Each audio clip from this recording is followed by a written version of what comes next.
জাতীয়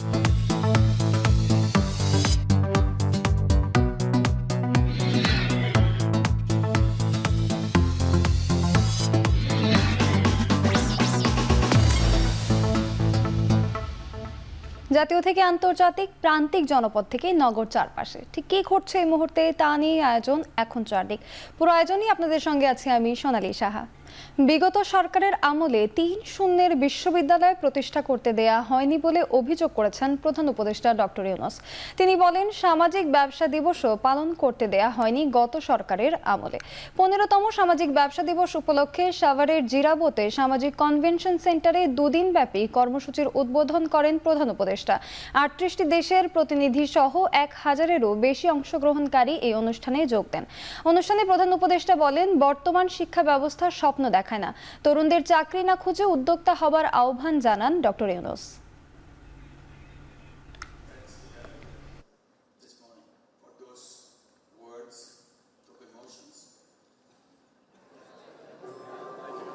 Raising the question in the minds of business leaders, what business could be, what the power of business is all about. So even the remarks you made in the opening ceremony,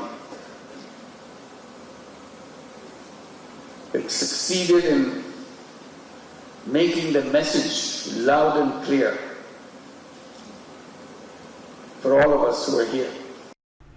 নিজেদের ফায়দা আদায়ে income ট্যাক্সে বিএনপির নাম ভাঙিয়ে একটি সুবিধাভোগী চক্র আন্দোলন করছে বলে অভিযোগ করেছেন বিএনপির জ্যেষ্ঠ যুগ্ম মহাসচিব অ্যাডভোকেট রুহুল কবির রিজভী। সকালে নয়াপল্টনের রথযাত্রা উপলক্ষে আলোচনা সভায় এই অভিযোগ করেন তিনি।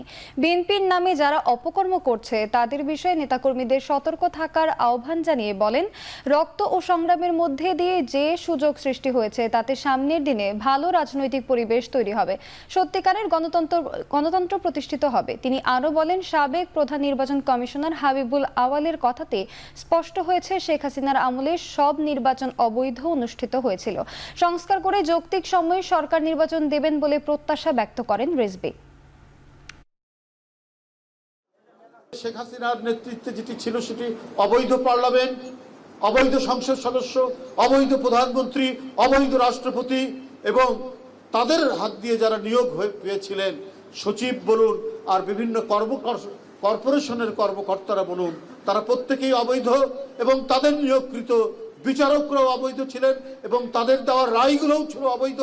তাহলে আমরা একটা অবৈধ দুঃশাসন এবং আইনের মধ্যে আমাদের জীবনযাপন করতে হয়েছে। অন্তর্বর্তী সরকারের প্রধান ব্যর্থতা হচ্ছে এই সরকার কোনো কর্তৃত্ব দেখাতে পারেনি। সকালে রাজধানীর বিজয়নগরে দলটির কেন্দ্রীয় কার্যালয়ে সংবাদ সম্মেলনে এমন মন্তব্য করেন দলের চেয়ারম্যান মুজিবুর রহমান মঞ্জু। এ সময় গণ-অভ্যুত্থানের আকাঙ্ক্ষা পূরণে সবাইকে ঐক্যবদ্ধ থাকার আহ্বান জানান তিনি। জুলাই গণ-অভ্যুত্থানের 1 বছর পূর্তিতে 36 দিনের কর্মসূচি ঘোষণা করেছে এবি পার্টি। এই সরকারের প্রধান ব্যর্থতা হচ্ছে সে গণ-অভ্যুত্থানের ঐক্যকে ধরে রাখতে পারে নাই। এই সরকারের প্রধান ব্যর্থতা হচ্ছে সে ক্ষমতায় বসেছে কিন্তু এখনো পর্যন্ত তার কোনো কর্তৃত্ব নাই। নানা অসুবিধা দেখে মনে করছেন তাড়াতাড়ি একটা নির্বাচন দিয়ে সমাধান হয়ে যাবে, এটা হবে না। একটা সুষ্ঠু নির্বাচনের মাধ্যমেই আমাদের এই গণ অভ্যুত্থানের মূল বাস্তবায়নের দায়িত্বটা নতুন একটা সরকারের কাছে হস্তান্তর করতে হবে। যে গণ অভ্যুত্থান হয়েছে, যে সংগ্রাম হয়েছে, লড়াই হয়েছে, সেই গণ অভ্যুত্থানের প্রত্যাশা আমাদেরকে পূরণ করতে হবে। আমাদের যে আকাঙ্ক্ষা, সে আকাঙ্ক্ষা বাস্তবায়নে সবাইকে একটা ঐক্যমতে পৌঁছাতে হবে। জাতীয় নির্বাচনের আগে স্থানীয় সরকার নির্বাচন জরুরি বলে মন্তব্য করেছেন জামায়াতে ইসলামীর আমির ডক্টর শফিকুর রহমান। বিকেলে সিলেট নগরীর বন্দর বাজারে একটি পুরস্কার বিতরণী অনুষ্ঠানে এই মন্তব্য করেন তিনি। জামায়াতে আমির বলেন, স্থানীয় সরকার নির্বাচনের আগে জাতীয় সংসদ নির্বাচন হলে তা অনেকাংশে প্রশ্নবিদ্ধ হতে পারে। জনদুর্ভোগ কমাতেও সবার আগে স্থানীয় সরকার নির্বাচন অনুষ্ঠিত হওয়া প্রয়োজন। এ সময় বিগত সরকারের আমলে 2 নির্বাচন কমিশনারের উপর দেশের জনগণের যে তিক্ততা, তা থেকে বর্তমান নির্বাচন কমিশনারের শিক্ষা নেয়ার সুযোগ রয়েছে বলেও মন্তব্য করেন ডাক্তার শফিকুর রহমান। এর আগে সকালে মৌলভীবাজারে জেলা জামায়াতের সাবেক আমিরের পরিবারের সাথে সৌজন্য সাক্ষাৎ করেন জামায়াতের আমির।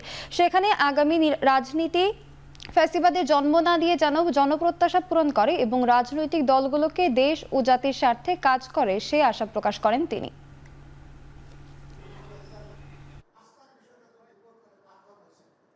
দুইটা কারণে যে স্থানীয় সরকার নির্বাচনটা আগে হয়ে যাওয়া উচিত। একটা হলো হিউজ পাবলিক সাফারিং হচ্ছে, এখন কোনো নির্বাচিত জনপ্রতিনিধি 4টা টাওয়ারের কোনো জায়গায় নেই, শুধু ইউনিয়ন পরিষদে আছে। আবার ইউনিয়ন পরিষদের অনেকে কিন্তু নিজের জায়গায় এখন দায়িত্ব পালন করছেন না। পুরাপুরি একটা বিশৃঙ্খল অবস্থা জাতীয় সরকারের সকল টায়ারে বিরাজমান। অতি তাড়াতাড়ি এটা সমাধান না হলে জনদুর্ভোগ যেটা হচ্ছে এর দায়িত্ব শুধু সরকারের না, রাজনৈতিক দলগুলোরও। এই জন্য আমরা এই ব্যাপারে জুলারও আওয়াজ তুলেছি। জাতীয় সংসদের নির্বাচনের আগে যদি স্থানীয় সরকার নির্বাচন হয়, তাহলে এই নির্বাচন কমিশনের বিশ্বাসযোগ্যতা এবং তাদের দক্ষতার প্রমাণ জাতি যাচাই করতে পারবে ইনশাআল্লাহ। প্রধান উপদেষ্টা ও প্রধান নির্বাচন কমিশনারের বৈঠকের বিষয়গুলো জনগণের সামনে উত্থাপনের দাবি জানিয়েছেন বিএনপির স্থায়ী কমিটির সদস্য সালাউদ্দিন আহমেদ। বিকেলে গুলশানে নিজ বাসায় সাংবাদিকদের সাথে মতবিনিময়ে এসব কথা জানান তিনি। বলেন, দেশের বর্তমান প্রেক্ষাপটে স্থানীয় সরকার নির্বাচন আয়োজনের সুযোগ নেই। গতকালকে মাননীয় প্রধান উপদেষ্টার সাথে প্রধান নির্বাচন কমিশনের সাক্ষাৎ হয়েছে। এটা প্রকাশিত হওয়ার পর আমরা আশা করেছিলাম হয় প্রধান উপদেষ্টার কার্যালয় থেকে অথবা প্রধান নির্বাচন কমিশনারের পক্ষ থেকে প্রেসকে কিছু জানানো হবে, কি বিষয়ে আলাপ হলো, কি বিষয়ে বৈঠক হলো। সবাই এখন আমরা ধারণা করে নিচ্ছি মাননীয় প্রধান উপদেষ্টা হয়তো তার মেসেজটি প্রধান নির্বাচন কমিশনারকে জানিয়েছেন ফেব্রুয়ারি 2026-এর প্রথমার্ধে রমজান শুরু হওয়ার আগের সপ্তাহে নির্বাচন অনুষ্ঠানের জন্য প্রস্তুতি গ্রহণের বিষয়ে। এটা আমাদের ধারণা, আমরা জানি না সত্যি সত্যি এটা উনি কমিউনিকেট করেছেন কিনা, এই পরামর্শ দিয়েছেন কিনা বা ইনস্ট্রাকশন দিয়েছেন কিনা। 8 আগস্ট সরকার নতুন বাংলাদেশ দিবস পালন করলে বেহাত বিপ্লব দিবস পালনের ঘোষণা দিয়েছে ইনকিলাব মঞ্চ। সকালে সমসাময়িক ইস্যুতে সংবাদ সম্মেলনে সংগঠনের মুখপাত্র শরীফ ওসমান বিন হাদি বলেন, সরকার 30 কার্যদিবসের মধ্যে জুলাই সনদ দিতে ব্যর্থ হয়েছে। জুলাইয়ের 1 তারিখের মধ্যে এই সনদের দাবিতে লাল মার্চ ঘোষণা দেয় ইনকিলাব মঞ্চ। শরীফ ওসমান বলেন, সরকার শুধু রাজনৈতিক দলগুলোর ম্যান্ডেট নিয়ে সংস্কার কাজ এগোতে চায়, এতে জনগণের মত প্রতিষ্ঠা হবে না। সরকার ও রাজনৈতিক দলগুলোর মধ্যে সিদ্ধান্তহীনতার ইতি টানতে গণভোট করে সংস্কার প্রস্তাবের বাস্তবিক রূপ দিতে হবে।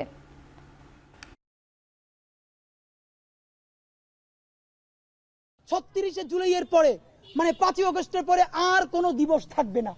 আর যদি রাষ্ট্র নতুন বাংলাদেশ দিবস কর্মসূচি পালন করে, তাহলে প্রত্যেকটা ডিসি অফিস, ইউনো অফিস এবং বাংলাদেশে আমরা সচিবালয়ের সামনে গিয়া কালো পতাকা নিয়ে বিপ্লব বেহাত দিবস পালন করব।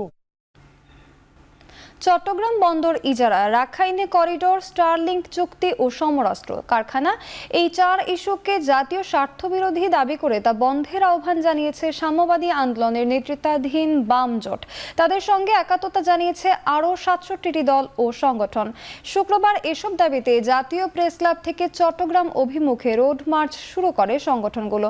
গত বছরের গণঅভ্যুত্থানের মাধ্যমে অন্তর্বর্তীকালীন সরকার গঠনের পর 10 মাস পেরিয়ে গেলেও জনগণের মৌলিক অধিকার নিশ্চিত হয়নি, অভিযোগ সাম্যবাদী আন্দোলনের। তাদের দাবি, চট্টগ্রাম বন্দরের নিউ মুরিং টার্মিনাল ডিপি ওয়ার্ল্ডকে ইজারা দেওয়ার প্রক্রিয়া দেশের নিরাপত্তা ও অর্থনীতির জন্য হুমকি।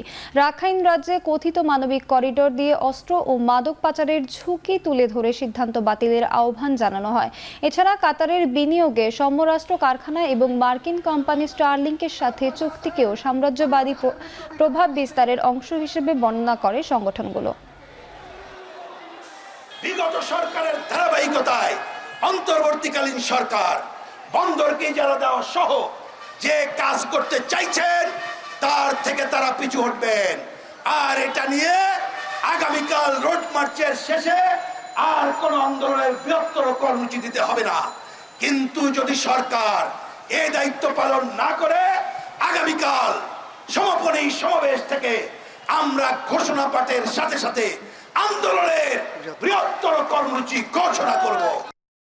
রাষ্ট্রদ্রোহ ও প্রহসনের নির্বাচনের অভিযোগে সাবেক প্রধান নির্বাচন কমিশনার কে এম নুরুল হুদার ফের 4 দিনের রিমান্ড মঞ্জুর করেছেন সিএমএম আদালত। দুপুরে শেরে বাংলা নগর থানার মামলায় আসামিকে আদালতে হাজির করে 10 দিনের রিমান্ড আবেদন করেন। উভয় পক্ষের শুনানি শেষে ঢাকার চিফ মেট্রোপলিটন ম্যাজিস্ট্রেট আদালত 4 দিনের রিমান্ড মঞ্জুর করেন। রাষ্ট্রপক্ষের আইনজীবী আদালতকে জানান, সাবেক সিইসি নুরুল হুদা পাতানো নির্বাচন করে সরকারি অর্থ আত্মসাৎ করেছেন, ভোটারদের সাথে প্রতারণা করেছে দাবি করে তার রিমান্ড আবেদন জানান। তবে আসামি পক্ষের আইনজীবীরা রিমান্ড বিরোধিতা করে জামিন চান। বলেন, নুরুল হুদার বিরুদ্ধে আনা সকল অভিযোগ এবং ধারা জামিনযোগ্য।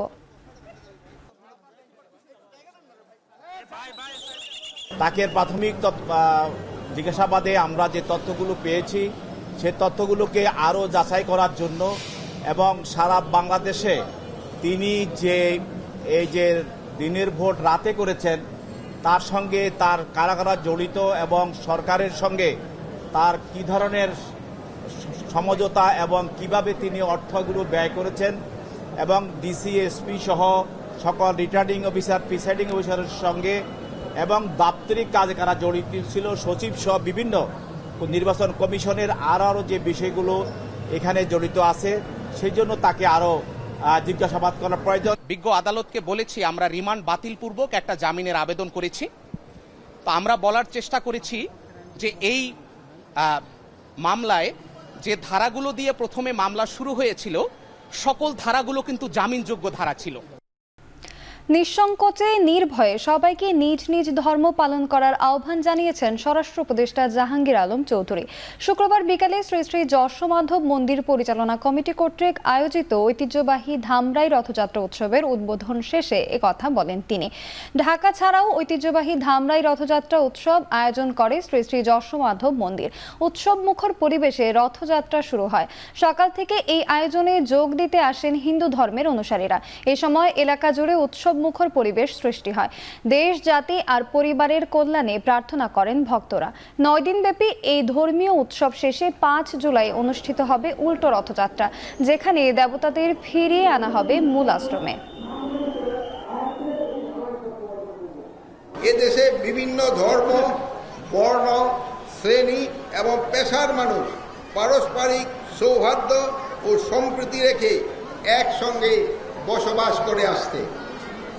রথযাত্রা হিন্দু সম্প্রদায়ের একটি ধর্মীয় অনুষ্ঠান হলেও এই উপলক্ষে বিভিন্ন শ্রেণীর ধর্ম, বর্ণ, পেশা, ধনী, গরিব নির্বিশেষে অনেকেই দর্শনার্থী আসেন এবং অনুষ্ঠানে শরীক হন। শেষ করছি এখন চারদিক। এখন টেলিভিশন ওয়েবসাইটে দেখতে ভিজিট করুন www.ekhon.tv। এছাড়া ফেসবুকে দেখতে ভিজিট করুন facebook.com/tv.ekhon আর ইউটিউবে দেখতে ভিজিট করুন youtube.com/c/ekhon tv।